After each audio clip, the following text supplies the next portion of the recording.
pictures of whatever you want. Are we hot? Hot and sexy. Are we hot, Rory? We're good? We're live. So today's going to be a super exciting episode, as always. We had the one and only Heath Evans on the other day. And how do we follow that up? How do we make that even better? We got the Titan himself. Holy shnikes, Batman. Mike O'Hearn. What is happening, ladies and gentlemen? This is awesome. Mike and I have gone back and forth forever, getting him on and getting him on the podcast to kind of sound off on a few things. But I'm really excited. Mike's been one of those guys that I've watched from afar for a while. You know, obviously the fitness is a huge component, but he does so much with the veterans traveling. He just came back from a huge trip overseas. He was with Jay, hanging out. How awesome is that, and how great is it? We were talking about it in the car to go and take trips like that and get to see the soldiers overseas. Oh, it's number one. Going overseas, first of all, just traveling the world and meeting the Titans out there is one thing. But when you get to enhance it a little bit by stopping by any of the armed forces bases and get in there and help them out and give any information you can to help those guys who train and eating while they're overseas, taking care of us, nothing beats that. Yeah, you genuinely enjoy it, and it's not a chore for you. You know, I had to wrestle Mike away from chatting with some folks up here in Vegas, and that was a lot of fun. What does it mean to you to get to spend some time with those guys overseas? And I saw you and Jay, how gracious you guys are, getting the opportunity to kind of chat it up. What are some of the questions they ask over? I mean, obviously, how the hell do they make a meal out of some of the, what they got to, what do they ask, and how do you kind of steer them in the right direction with the base training and all that? You know, it's interesting because I think it's only the Marines that don't have the right nutrients out there. The one thing that I noticed is some of the bases, and we were in Abu Dhabi and Dubai, so those bases had the food, and we just teach them how to get a couple meals when you're there and pack something up for later. But I'll tell you a story. When I went over to Iraq, and it was at the end. It was like 2011, 2012. So it was pretty safe at that point, and we got to go over there. And it was me, one other male gladiator, and two female gladiators, and we got to go over there and just kick ass and play gladiator games against the military. Oh, it's fun. It's so badass. Fun. Yeah, it was cool until we got they go, hey, so.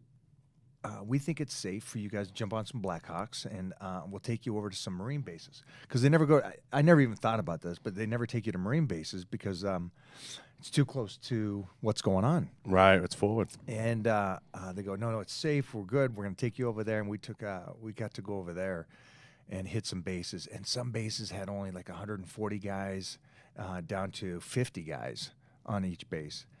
Now, that was – heightened even more because those are the guys that are actually you get to really see how they're living and not eating anything tasty. Everything's that packaged food. Yeah, the restrooms, they make the restrooms out of the bags and stuff. It's like you're really in it, and you're like, dude, you give up so much for to protect us and everything. And I don't care what your politics are, but you gotta support. Oh, my God. The military. The sacrifice is ridiculous. I mean, imagine, I couldn't imagine eating an MRE every day. Now, you're all over, the world giving people advice. And this is something, for a lot of people that tune into the podcast, and I want to thank everyone here in the KVAR studio, and I want to thank everybody on the John Bartolo show tuning in. You're always advising folks. What advice do you give to the Leos and the cruisers all day? I know I've suggested in the past the icon meals or the package stuff to make life a little bit easier. What are some suggestions you would give to the guys that are serving over here, as law enforcement? How do they prepare their meals for the day? What suggestions would you give them? I think I would go with what you were saying. First of all, just so they know, everybody that does military and all first responders get a huge discount at Icon. So just FYI on that one. And then I'll tell you how to even save more money for you guys. I love you, Icon, but I want these guys to save money. Order the meats by a pound. Instead of getting your tailored meal, I'd order the meats by the pound, and that way you can just weigh it out when you get the food, prep it for... And that's with Icon, right? That's with Icon. By far, that I've found is the best. But do it that way, and you get a discount for you first responders and military. Do it that way and prep the food, and that's for anybody that's you working Joes. You know, you got to be prepping the food and got to take it with you. It's not easy in the cruiser all day, Mike. It's not easy doing that stuff. Come on, you know. Those guys, you know, and it's funny, you know, a lot of them have families, and I like to say, and I say this all the time with all due respect, one person's excuse is another person's motivation. So you got to get super motivated and pumped to prep out the meals, to get organized, to have your day follow a schedule, because what I find is I go off the rails because I'm a disaster.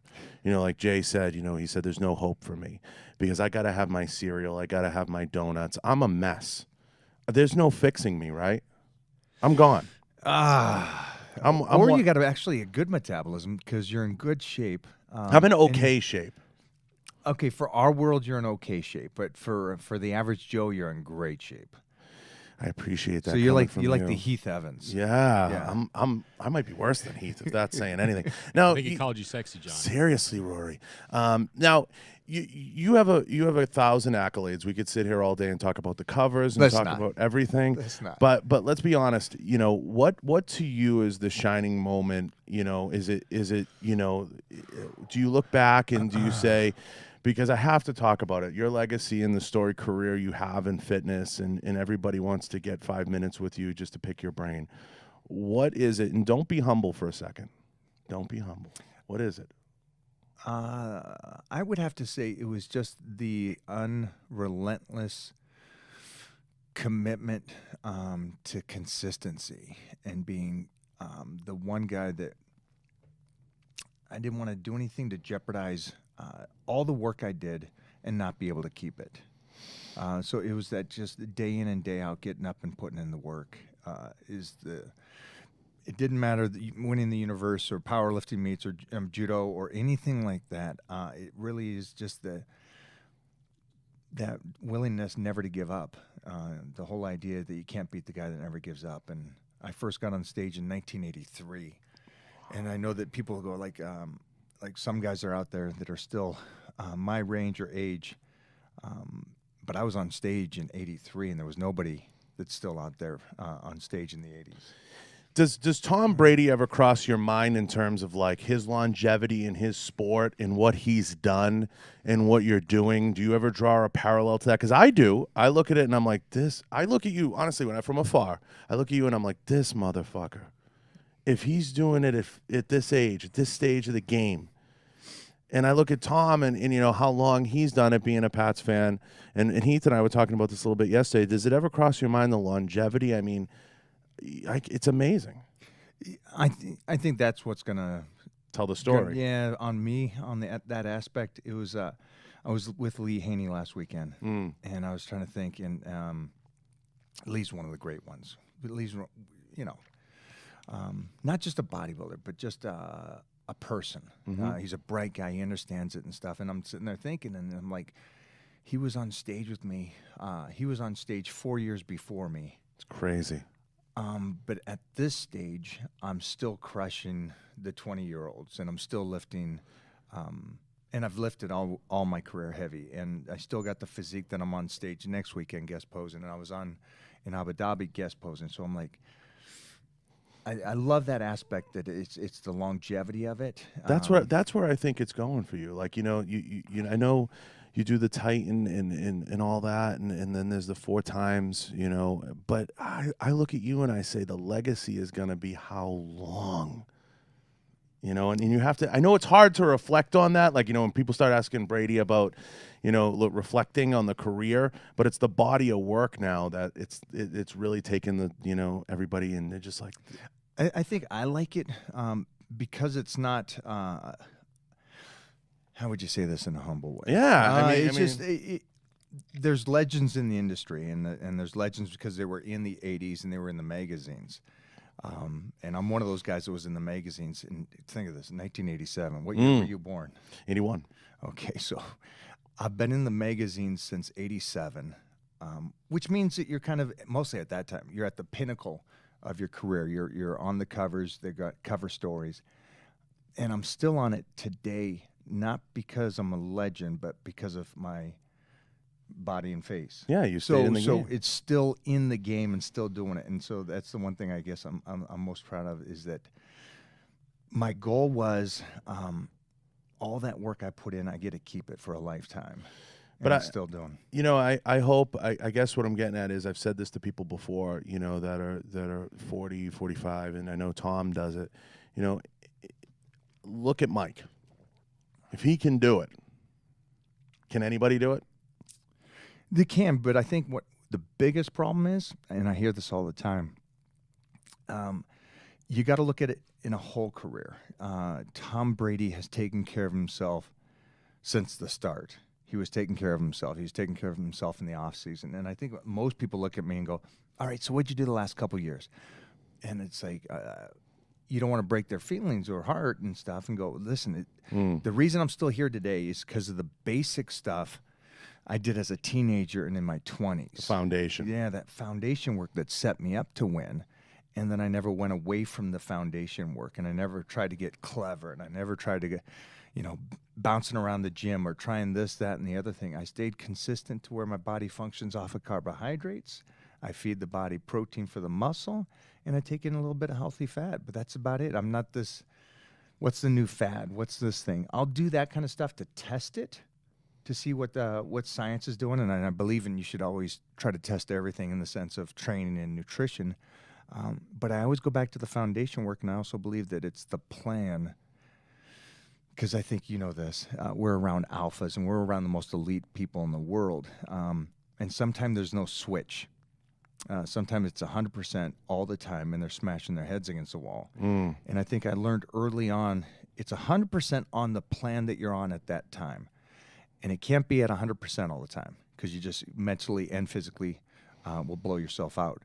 And so I always step back 70%, 80%, 90% on 100, and then drop back again and start over again. And I don't see that with a lot of people. I either see them going 100% or 0. Right. No, I like that. And you know, I think all life is made up of seasons, and we try those seasons out. And in diets, I think people need to understand, you know, a diet can serve a season, you know, but like you said, it's the consistency that's going to hold true. And if you're waiting around for things to happen, you're too late. And there's no technically off season, but you got to let the body rest, and you got to let your body recover. And that means that you got to back down the training, because everybody thinks it's about going in the gym and going at 100%. The gym is about doing the least amount of work possible. The least amount of work possible, but still get better. That's the concept of the gym. I love that right there, because I'm disgusting. And I go in there and I try to do the least amount humanly possible. And I was with Heath yesterday, and I thought I was doing. Well, you're downhill. Sorry, right Heath. From there. Yeah, right there. You're just downhill. You know, we were in there, and he's like, "Today's just going to be a quick one," and I'm like, "Perfect," but I didn't know how quick it was really going to be. It was pretty quick, right? Yeah, I got 5 minutes. I think I had 1 bead of sweat. Now I've been to Metroflex. I've been everywhere. I've trained all over. No offense, Heath. None taken. Great thing about Heath is, which I love, and I know it's easy. I bust his balls 24/7. Yeah. But the great thing about Heath is that you're talking about an elite athlete that, beyond, I mean, pinnacle of top of the table, 1%. And you make it to pro football, great, but you know, average is 2 to 3 years. He played 10 years. But the number one thing I think about Heath is that he consistently ate high, because he and I, as high school kids, were so similar. Mentality, the way we ate, and he never went away from that. Now, I don't have that luxury because I'm on stage all the time, so I have to be dieting all the time. But what he's done is been able to keep his metabolism working at a high level. Right. Where most people, you and I know, they'll do the bodybuilding for years, and they've destroyed their metabolism by carb loading and going off carbs and back and forth, and so they're carb sensitive now. And it's almost like you create a self-diabetic. And so their metabolism's shut down, and so when they stop, and you and I have seen this, we're talking about young guys. I'm done from bodybuilding, 35 years old, and within a year, they are emaciated. They go to 10 shit. years old, 10 years older than they are. So the one thing about Heath is that he's been able to keep that nutrition, in a sense, high calories, which is keeping him healthy. but he trains terrible. Yeah. Oh my gosh. We love you, Heath. Block him from but Facebook and I want to Instagram. get I want to get into something that's going to get the IG folks pumped up, and I want to get into something that's been a passion project of yours and Heath's, and I think this is going to be kind of an interesting topic to talk about. You've been a crusader going after the fake weight people. I don't think we make jokes about it. We don't crusade after it. There's a crusade out there. There's okay. I wanna, but I wanna educate people for a second. All right. Without getting, we're not gonna name names. There's not gonna be a naming of names. We're not gonna name nobody. Castleberry. We're not gonna name names. But explain to people, because I had explained to me. Branch explained it to me once, and folks have explained it to me. Fake weights are a thing, and they were a thing born out of photo shoots and video shoots, right? I mean, they were a thing. Yeah. And it was supposed to be kept in context. Like if you had just won a contest, you might do a photo shoot backstage or something, and there were fake weights. Mm-hmm. It was a thing. At what point did people get so selfish, Brad Castleberry, to start to implement using these ridiculous dumbbells, putting 800 pounds on a bench? Because I had a 500-pound bench at one point, and I was proud of that. Okay. Super proud. I got video documentation of it in competition. It is plastered. You know, at what point did it become a bullshit thing people started to pull and think it's okay? Where was the tipping point? Was it IG? Was it to make a cool video, Mike? What was it? I think the concept, and this has to go not just with fake weights, but personalities. You know, the guy that gets on there every morning goes, and I'll be clear about who I am. And I'm also too old to fib it, and I've been in the magazines, and everybody's seen me since '87. The concept of going get up and putting on a facade verbally through the day, going, hey, I'm this guy, and I'm a positive guy, and I change people's lives, and he talks about it, and he maybe even get on stage, and they use profanity and they yell it out there. This is what you need to do, you lazy butts, and this is what I'm doing, and you need to step up. That whole concept of creating this persona of this thing, and fake weights is one of those persona kind of things, is social media, the reach of it, and the controversy behind it. People love that stuff. And if they're going to get followers and tagged and fame, they'll do it. They'll do it. You know, it's been something that's kind of been a little bit of a albatross hanging over the fitness industry. You see these guys come out and they make these videos, and it really does do a disservice to guys like you and to folks in the powerlifting community. I know the strength cartels made a huge, to do about it, and it's. I gotta stop you because I know they did, and I gotta tell you, for me, I was a believer. Believe it or not.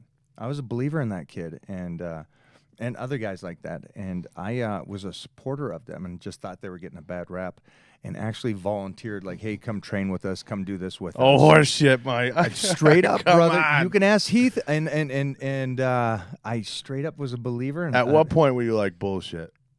When he dusted me off, and Heath called it when he big-timed me. He big-timed me. That's, I go, so what we're going to do is we're going to do a little combine, him versus Heath, and then he'll do a lift-off against me, and said, let's blast this and let's rock and roll. And he goes, yeah, great, yeah. Call my manager. Talk to him. Oh, God. And I was oh, God. I was, okay. All right, I'm done. And then we gave a date and never showed, so. But I just not even just talking about him. I just say anybody and everybody on social media. Don't start putting on a facade. Don't put this persona that you're somebody that you're not. Because sooner or later you're going to be at expos. Sooner or later, there's nowhere to hide. Yeah, and it's. I would even go further into Photoshop and what you look like and your tiny little waist and your huge shoulders and all that.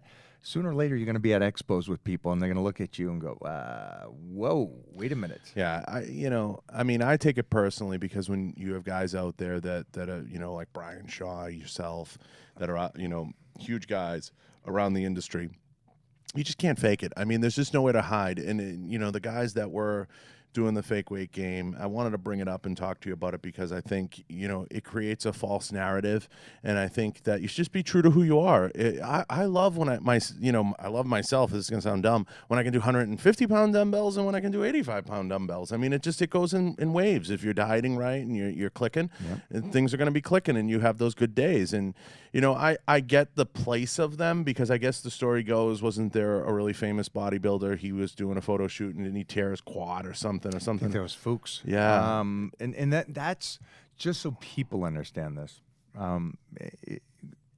When you do a photo shoot and you are lean, there's a difference between being ripped and being dry. You know what I mean? Yeah. No. And yeah. so, Explain. Teach. So when you're dry, that means the ligaments don't have a lot of fluid in it, and this is where a lot of guys, You gotta charge especially, do I? Yeah, you're running low. Oh, running low. Especially if you're doing extra stuff, you're going to get very dry. And this is where people get injured and get owies and stuff like that. And so that's the one thing I would, I ain't going to put that right there for you guys. I'm good. We'll let the phone die. Hi, we're just doing a live feed at the same time. Yeah, we're live. The one thing I would do is understand that these guys had to do that because you're at a photo shoot, and they're just putting on weights that they could do it in the off season. But that's why they do it, just to protect the body. And I don't think most people know that there's a difference between being ripped and being dry. So dry is dangerous to lift heavy, and that's why you see most bodybuilders lift very light, closer to the show. Yeah, you know, and it's. I wanted to kind of take it full circle because a lot of people ask, you know, why were fake weights even made? What was going on? You know, and I asked the question. I asked Branch one time, and I got an explanation. I asked Jay one time, I got an explanation, and they were designed for photo shoots, and there were people that received some injury and some things that have gone on because closer to career-ending injuries. Yeah, no, I know. I heard a couple of crazy stories. You know, they told me about photo shoots, and there was a place for them. But now with the Instagram and everything else, there's been people that have, you know, become like almost having weights, fake weights in the house. Yeah, that's crazy. Crazy. We don't want to do that. No, don't do that. Yeah, just the whole point of the story, I hope, is try not to be fake on social media because it's sooner or later, if your career takes off, which I hope your career takes off, if you've got that much passion for it, sooner or later you're going to be in front of people. And I think the one thing that I like about that is is when people meet me in person, they go, "Oh shit, you're bigger than I thought." Yeah. I thought you were a little model. Yeah, no, definitely. I mean, you're definitely, you know, one of the larger guys. I can vouch for that. I mean, there's no question. You know, people meet me and they say the same thing because I'm, you know, I'm about 240 pounds. So a lot of times 230 pounds, they'll be like, "Oh, you know, you're a lot bigger. You know, I didn't realize." You know, and I'm like, yeah, you know, hey, you know, I'm standing next to bigger guys. I'm next to giants. So it's a lot of fun. But yeah, shows are a great equalizer. And that's why I love this medium of YouTube and of audio, because you have to talk the talk. And a lot of times Instagram is just a photo and just a snapshot. You know, and I want to ask you, what do you love and hate about social media? Well, good point. And I think it's similar to what you said, is that anybody has a point of view on health and fitness, and they're a guru. So it's given and there's two things. One thing that I believe in is for the old school guys, don't be bitter that you don't have a big following. Yeah. And the reason why I say that is you need to adapt with the times. Okay, that's first of all just to the old school guys that actually, and I know this is for a lot of them, because they have the titles or past titles, they feel they're entitled to having a big following relative to the kid that's in Minnesota that's 21 years old, that has abs, that has 2 million followers, because he has a good personality. I would say that's times that we're in, so you got to adapt to that and don't be mad about it. It's just what it is. And so I think one great thing is that anybody from anywhere in the world can be a success. See, when I grew up, I needed the magazines. And so I was lucky enough to get the covers of the magazines in the 80s and 90s and 2000s. And so that got me famous, right, in a sense, and then I got TV shows. And that, again, is basically the old school social media. But today you don't need that. You just need to sign up for an account. And if you got a great personality and you got some kind of niche that you can market in a sense, and the people adapt to it or like it, they will be pulled to you. But here's the thing I dislike is that same person might come up with a nutrition thing and go, listen, I do 0 carbs and 200 grams of fat and 100 grams of protein, and this is why my body's this way. And then you and I can sit there and go, well, your body's that way because you're 21 years old and you work out all day. Right. Your body's not like that in 5 years. So let's not put out that information that is so ballistically wrong. So that's the only downfall that I see is the amount of, and I see it with everybody because I'll get questions and I'm like, holy sheesh, why would you do that? Carbohydrates is longevity. So why would you run away from that? Well, because this or that. The guru. Yeah, this guru said that. Why is he a guru? He's a legend. I love this now. He's a legend. He competed once. He's a legend. He's got 1 million followers. He's a legend from what?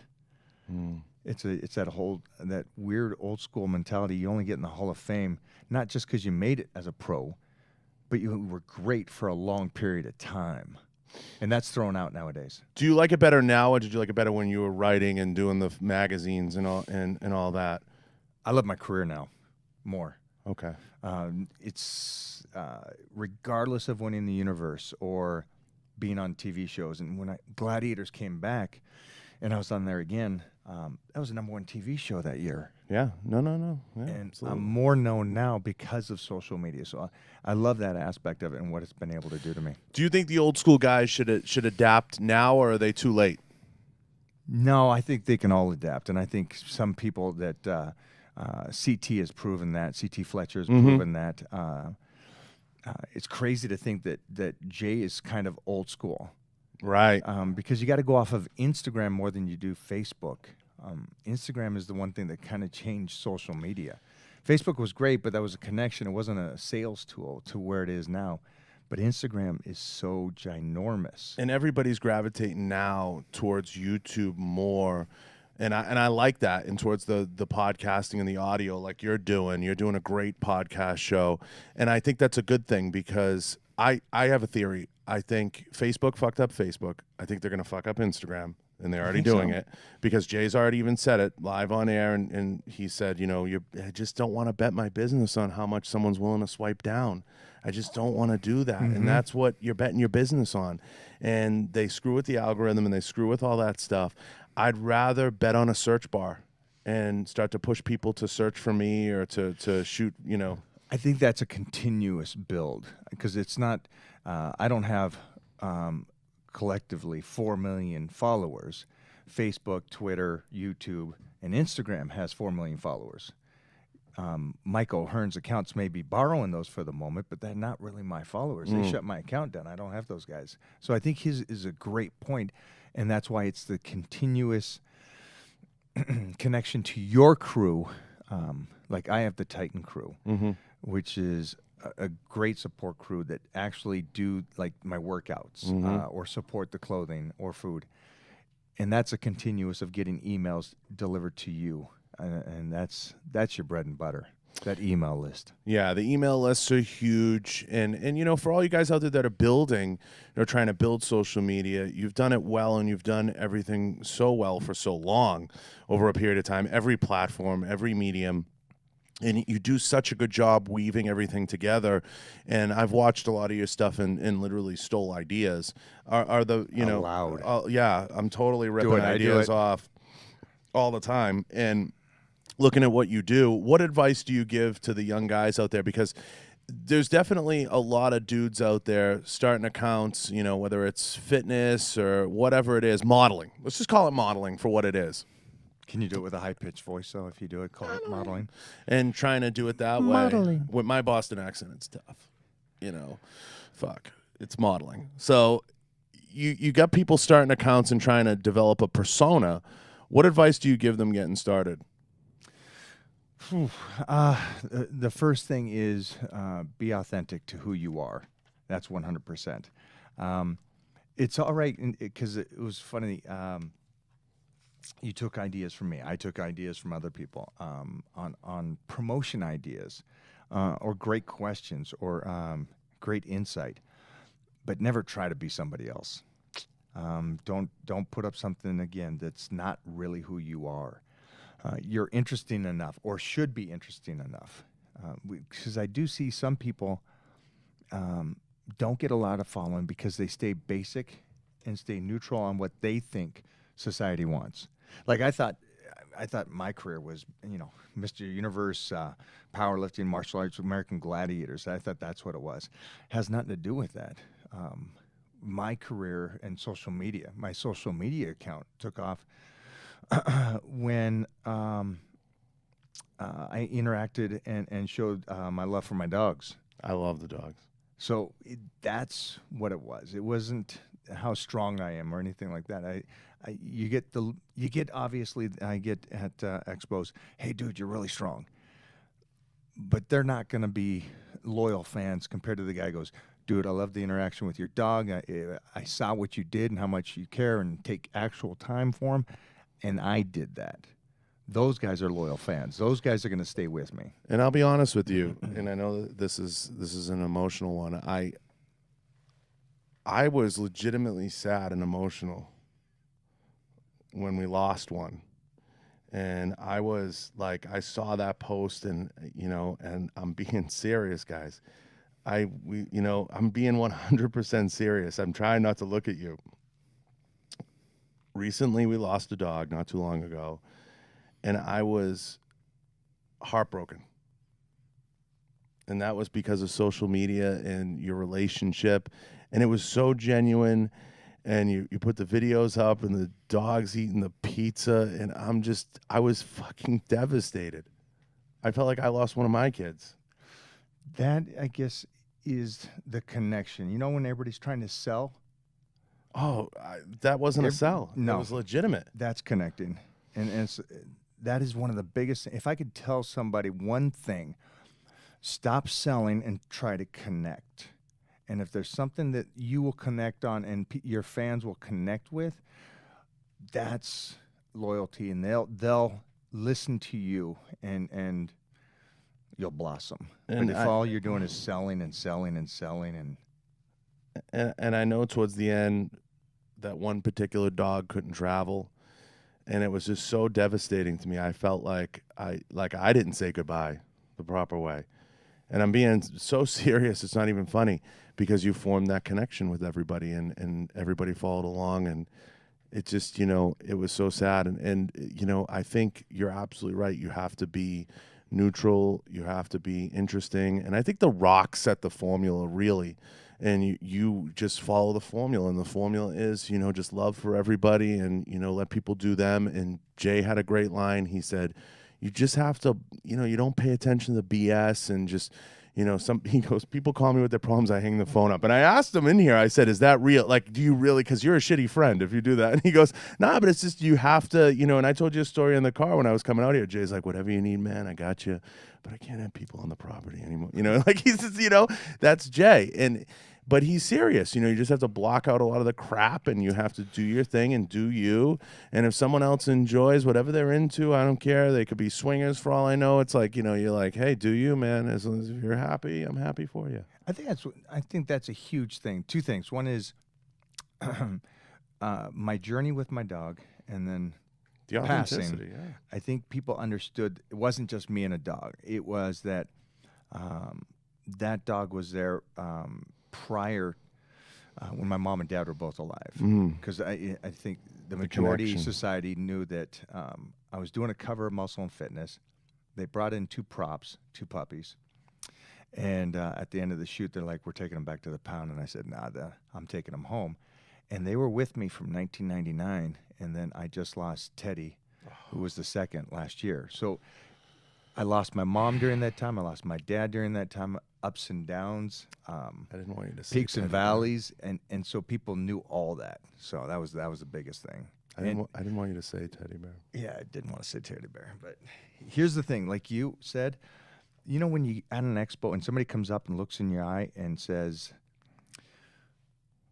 and these are this at expos, you get these huge guys, and I'm not even big, and big monsters tattooed, look like they want to rip your head off. And I had this one guy come up to me and goes, I don't want a picture. I just want to tell you that I was crying when Teddy passed. Oh, I was all fucked Yeah. up. So I that's a was. true connection. Mona's laughing, but I was all fucked up. Mona's tough. But if you can make a connection on Instagram, it changes Instagram for you as a person compared to you trying to go, I need 2 million followers. I need to sell. I need to do that. Yeah, we get killed in the firearms business because the algorithm and politics. And I know, recently the owner of Twitter came on and he's trying to fix it. He's trying to make it equal. He's trying to make it, authentic. But the reality is certain things get suppressed and sequestered, and that's a political thing. And That's a real thing. it's a real thing. I don't know if that was a conspiracy before that. No, But it's a real thing. It's 100% a real thing. It happens, and that's a part of life. And I think the way to beat the algorithm is to honestly be authentic, be you, be 100, and let that shine through. And I can't think of any more defining moment of anybody I followed than your relationship with Teddy. Thank you. Seriously, That I means mean, a I lot to me. genuinely mean that. That showed. And it made me want to go buy Domino's too. Understand. There was the Domino's and there was the IHOP pancakes. And Heath, if you're out there, I know you did too. He's on the probably quiet there right now. Yeah, he was eating donuts, crying in the pink shower. box. Crying in the shower. But there's so much, and I know we'll be pressed for time with this podcast we're a little okay. bit. But I do want to get into another thing that's a big passion play for you, and that's like we talked about the overseas stuff. But you are so gracious with your time and taking the time with folks, and I saw it today, and I want to talk about that for a second. Do you ever get sick of people? No, not at Be honest. expos. I do. No, I don't. Not at expos.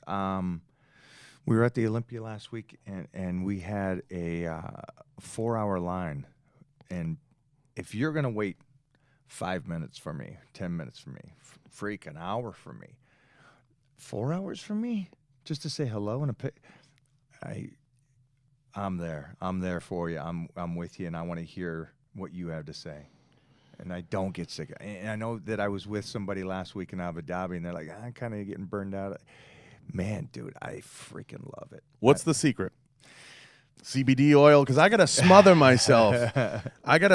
Rory, I gotta smother myself in CBD oil just to make it through the day. I get mentally ready for it, and I know that it is not about me at that point, but it's about the stories. And what I love is this. I don't wake up in the morning. I'm not ever going to be this guy that gets up and goes, I want to motivate the world. That's what I'm Right. here for. That's the me. guru's I'm the guru. great guy, and I want to motivate the world and teach you about love and paradise. And it's not me. I get up. I'm selfish in this way that I love to work out, and I love to stay on a plan and nutrition. And I love to get to the gym at 4 o'clock, where I don't let the music come on at Gold's Gym until 6:30 when I'm done. And I love to train, and I love the banter, and I love the BSing. the BSing and the sparring with your training partners and trying to out-rep. I love that. And that's what I get up for, and that's why I do this. And if I stay consistent with that, here's the great thing that it does. I'm authentic to what I love and the passion I have for health and fitness, which translates to all my businesses. Now that alone motivates people. Are you ever listening to a story from someone and you just find yourself mindlessly nodding, zoning out? Nah, not really. I do. Has the story tune ever out. been so crazy that you had to just mindlessly nod? I'm surprised on how people train. I will say that. It's just mind blowing. Like, who told you this, and why would you believe that? I do this. There is a difference between somebody listening and somebody that just wants to be heard. Okay, I know what you're saying. So when I'm talking to somebody, I'm always going to be eye contact, and I'm sitting there, and when they tell me, like, I'm training each body part 3 times a week, how the freak are you doing that? Do you not work? Does your girl support you? What the heck is, I eat 1,000 calories, train 3 times a week, and sleep 2 hours a day. I'm like, okay, well, all right. And then I try to explain, well, maybe you should back down a little bit. 2 times a week is probably even more than enough. And as soon as they start, like, looking around, Right. Yeah, but it's like, all right, I'm done. I definitely want to ask you about Golds because you've been in there so many years. Through the years, I want to get into some of the crazies that go in there, but I want to talk about, like, do you miss some of the old faces in there? Because it used to be popping in there. Dude, there was nothing better than Golds in the early and mid 90s. Nothing. Who were some of the cool faces through there that people may not know? Because I could tell you cool stories, but, I've forgotten more legends, and it's funny because I've been there since so long ago. I was there. Lee was still Lou Ferrigno was still a monster back when he and I trained together. My first training partner was Tom Plaz. Lou's at every frickin' SHOT Show every year too. Yeah, he loves that. It's like a sheriff. He now. loves that, right? Honorary sheriff. Yeah. But there was just some no-name champions that were fun and characters at Gold's Gym Venice. But man, there was nothing better. And me coming in as a 19 and 20-year-old kid and coming from a majority of a powerlifting background and training at Gold's with those guys and jumping right in the mix with, Tom Blaz being my training partner or training with Lee or all these guys, Flex, Chris Cormier, all those guys back then. What movie stars? Who was Michael J. scene? Fox was a great one. Just a kind person.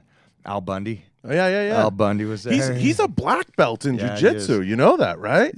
See, I think because you're behind the curtain and you know a lot of these guys, yeah. You'll be surprised on how many actors can roll. Oh, yeah. I know. Or can chop. It's like, I know that people think that, like, what's Iron Man's name? Oh, Robert Downey Jr. Robert Downey Jr. He works with some kung fu and all that kind of stuff. Yeah, you can pull up, like, the celebrity black belts. You'd be very freaking surprised who has legit black belts. Yeah, just that extreme martial arts and stuff. Yeah. It's cool. It's cool, and I love that stuff. So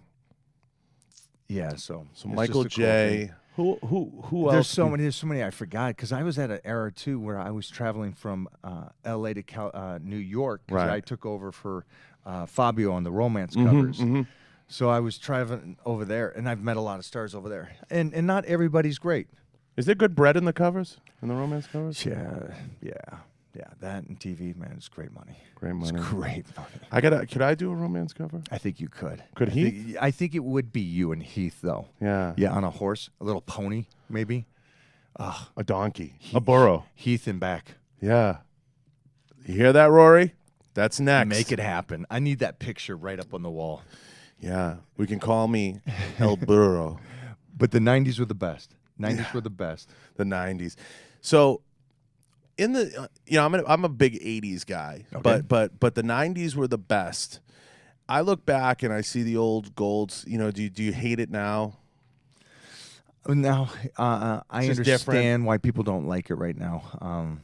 I may be treated a little different than most because I'm like the liaison for the brand. Yeah, you're a bias. You like the 90s. You admit you like the 90s. The 90s were hot shit.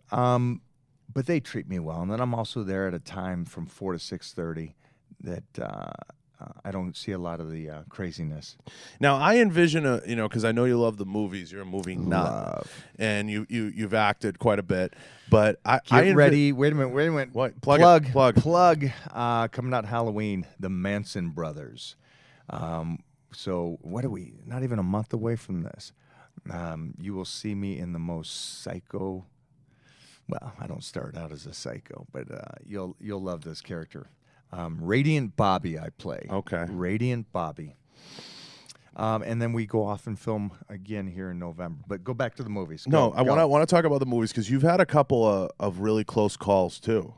Yeah, behind the scenes stuff. I love the behind the scenes stuff. So what are some of the close calls that you can talk about? I can talk about most of them. Brandon Roth got Superman prior to and he sucked. So I got down to the top 5 guys for that, and the statement to me was, "You're a great Superman. You're the best Superman, but we're going to go with a guy that does a great Clark Kent." And I'm like, "You motherfuckers!" Yeah, but I was also thinking, like, but it is Superman. And then the movie came out and it bombed, and I'm like, "Yeah, it sucked." All right. Scorpion King came down to the top 2. We are right now in the hunt for Hercules, the TV series that will be on Netflix. Is TV still good bread too? I think they would be misconfused if you say good. It's silly. It's what they call Hollywood money. It's crazy. If you had to design a role, like Yes. what's your dream role? This Hercules, the one? Hercules that's coming out now, because it's Is it dark? yeah, he's pretty. Yeah, I like it. I like He's it. got a I like switch. it. He's got a switch. I like the gritty ones because okay, this is gonna sound bad, but it's gonna sound good. Go. I'm a huge Baywatch fan, and I want to reboot of All right, Baywatch. I'm outta here. Mona, no, we gotta go. No, We're I want done. to talk about it, and you can tell me to All go right. fuck myself, All but right. I want to talk about it. Go. I want to. I serious, Rory. Don't you want to see a reboot of Baywatch? This explains so much. Secretly, I've seen every episode of Baywatch. That's what I'm saying. Both of you. Mona, come on. Don't you want to see a reboot? I want to see a reboot. I want it bad. Okay. Just a boot. Why? Okay, because it was mindless fun. It was mindless fun. And I think that's what The Rock tried to convey in the reboot in the movie. And it bombed. Okay, it bombed. The Rock has one good one and he has one bomb. That's his MO. You know, he's the king of Hollywood, but he has a bomb. Okay. I want to see a reboot, and I think you'd make a fucking savage Mitch. I think you'd sheesh. crush Kill it. Hasselhoff. I think you'd fucking bury Hasselhoff, and you'd be savage at it. And I think you'd kill it, man. And that ran for fucking 20 years, Mike. It did. It ran forever. It ran forever. And that That's a good decrepit point. bastard who drove the stupid kit car. I love you. I love Hasselhoff. Don't hassle the Hoff. But, you know, I think you'd fucking murder it in that. And I'm not even being funny. Thank you. You would murder it. I want Hercules though. Oh, Hercules is I badass take too. Hercules, man. But I mean, I think you'd I get the crush concept it. for Baywatch. Anytime you can have hot girls running. I mean, slow what do you want me to motion. put you on? 227? But I think you'd murder. You know what I mean? What do you want to be on? Good Times? Yeah, I think wow. You went old school, Yeah. baby. I'm loving this. But you'd kill it in that. And I think it's everybody wants a reboot. That thing was aired everywhere. Think about Crushed it. Crushed it. Say what you want. It was mindless fun. There was one they wrestled a And freaking alligator. it was canceled, right? Yeah. No, but I mean, like when it first was made, it was canceled here. Yeah, it was kicked out. It was kicked out. He took it to Germany. It killed in Germany, and they brought it back. They brought and it made back. it happen. It's crazy. Those Hollywood stories or struggles. I think anytime you sit down with these guys that really made it and had to struggle through something and make something, I think that's a cool thing. And that's my selfish want for you, okay? That's my To get selfish Baywatch? Mike O'Hearn want. But Little red shorts. yeah, Little but red you shorts, little red life preserver. seriously, and he had spin-offs. He was doing Baywatch nights. He was doing everything. He was killing it. Baywatch Down What What Under. was he making for that? Do you know? Could you I guess? imagine that was ugly. 'Cause Murdering He was because it wasn't just the actor; he was the producer. Yeah, So it was his creation. So it was absolutely disgusting. What he probably. just raked. He just was raking. So he can get drunk and eat hamburgers anytime he wants. And Nobody enjoy it. cares. Nobody Nobody it's cared about awesome. that. It's you know, awesome. What outside of the Hercules role, what else would you selfishly have your eye on out there that like you think you'd love to see? Because Ooh. reboots are the thing right now. Yeah, I would love to do Highlander. Just Oh, 'cause fuck it's yeah. Basically Ooh, me. you hit it. Yeah. Ugh. Yeah. That would give me Highlander.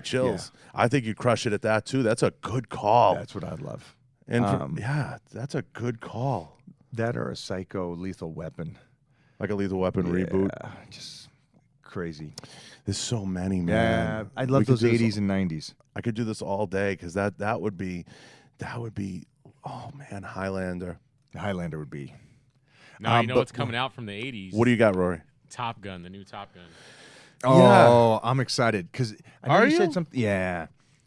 First off, there's nobody. I can't think of anybody. Maybe you can tell me somebody that hasn't.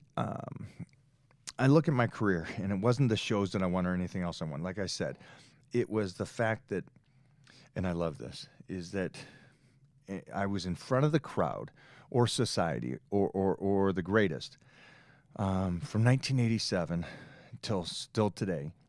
And during that time, I was strong every single day. It wasn't like one of these guys that goes in and he's strong for some reason for 3 months and then he's not strong or this or that. but I've been in shape and strong for that whole time. So that's over 3 decades.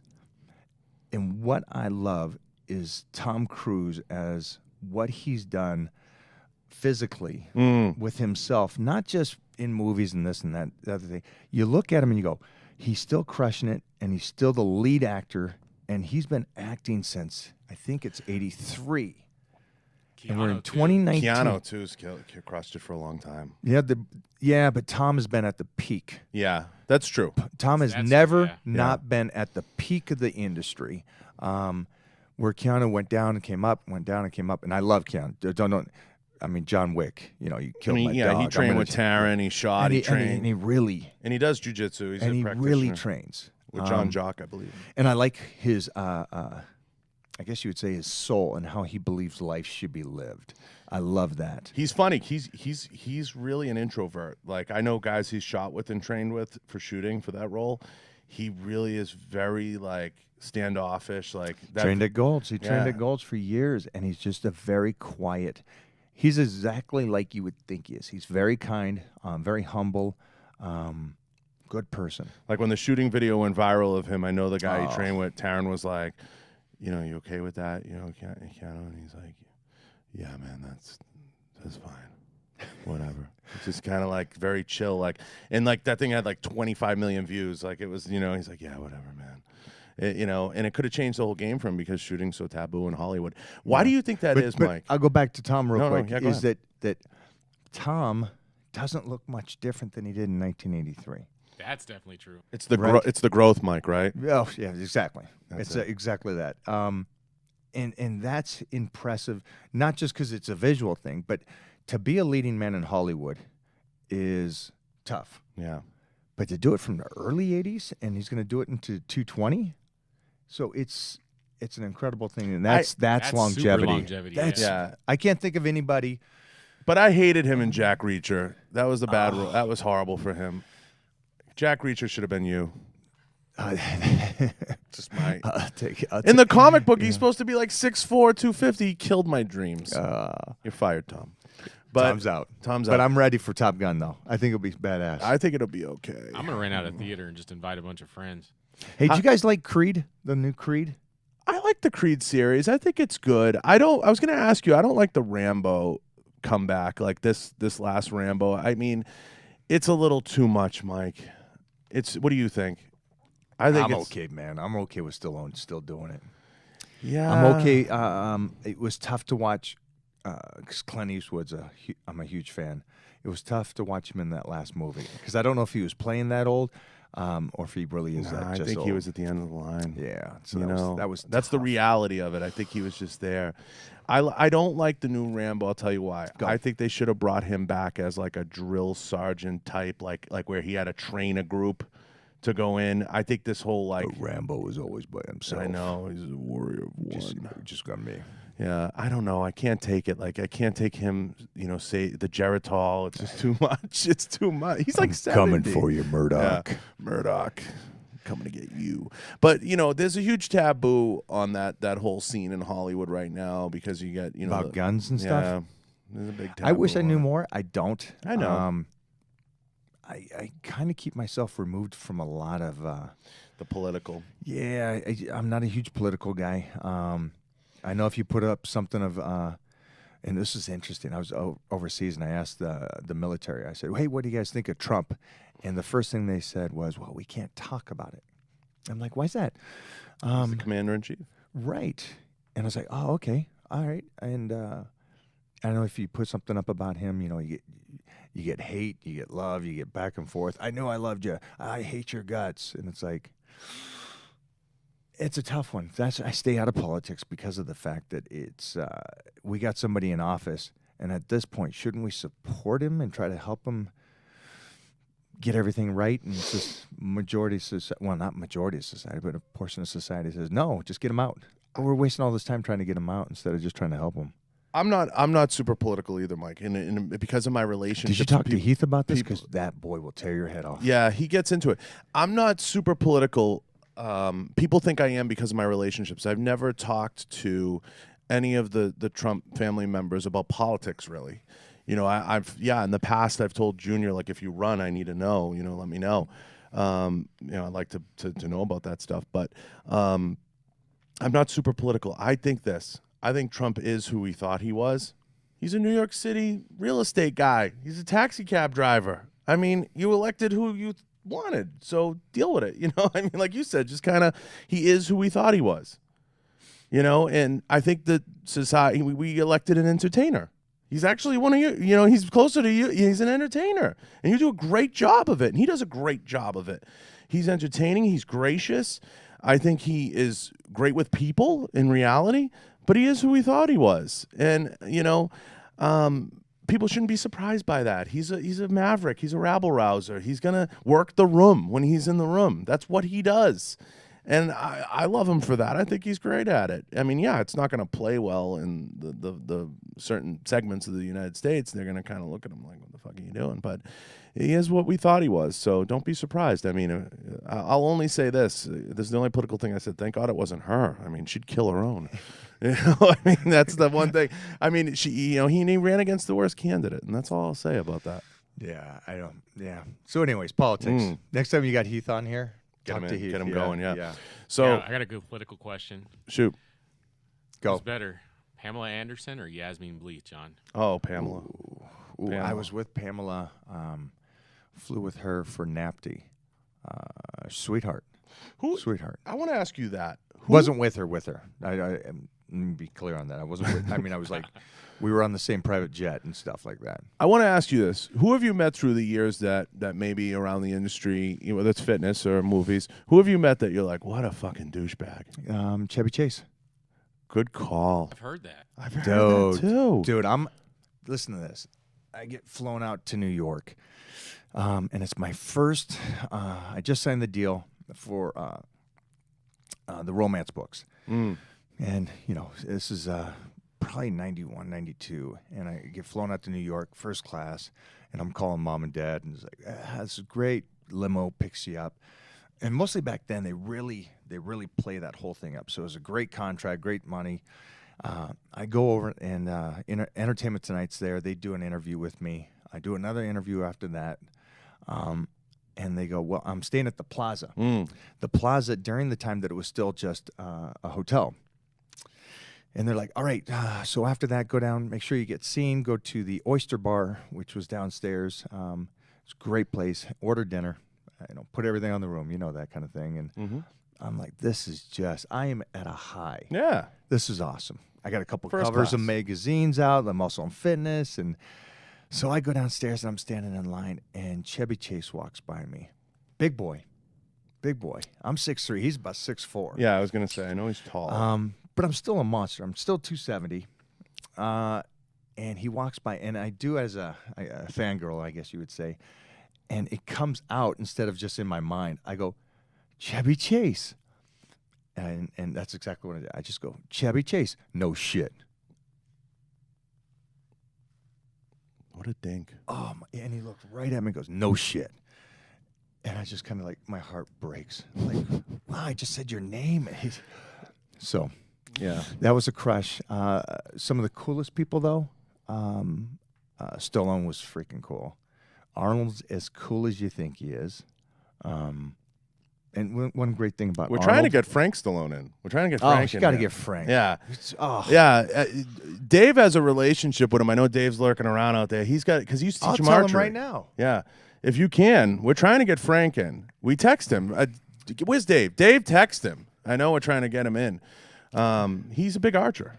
Do a story and tag Frankie. Yeah. To get him in Frank. here. Frank's great. Yeah. I mean, he loves archery. We'd like to get him in. He's a tight with freak Dave. on Used that. to teach him archery. Yeah. That's out there. Yeah, he's out there. So Frank, if you're listening, Frank Stallone. yeah, because he would be full of stories. He's great, too. Wouldn't he kill it in Vegas? I think he would because he needs a it's show. like Frank, he sings so well. He's a crooner. You close your eyes, you think it's Frank Sinatra. Yeah, he's a crooner.